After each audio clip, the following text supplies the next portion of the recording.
ভারতের পশ্চিমবঙ্গ বিধানসভা নির্বাচনে নজর কেড়েছে মুসলিম প্রার্থীদের সাফল্য। বিশেষ চমক দেখিয়েছেন বাবরি মসজিদ পুনর্নির্মাণের ঘোষণা দিয়ে তৃণমূল থেকে বহিষ্কৃত হওয়া নেতা হুমায়ুন কবির। নিজের নবগঠিত আমজনতা উন্নয়ন পার্টি থেকে রেজিনগর এবং নওদা এই দুই আসনে প্রতিদ্বন্দ্বিতা করে বিপুল জয় ছিনিয়ে এনেছেন তিনি।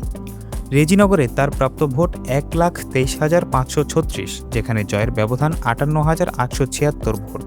অন্যদিকে নওদা আসনে 86,463 ভোট পেয়ে 27,943 ভোটের ব্যবধানে জয়ী হয়েছেন তিনি। পিছিয়ে নেই আরেক হেভিওয়েট মুসলিম প্রার্থী নওশাদ সিদ্দিকীও। নিজের আসনে 1,26,555 ভোট পেয়ে 25,088 ভোটের ব্যবধানে শক্ত জয় নিশ্চিত করেছেন তিনি।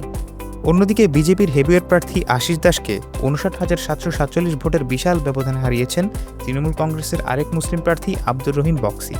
তার ঝুলিতে গেছে মোট 1,04,123টি ভোট।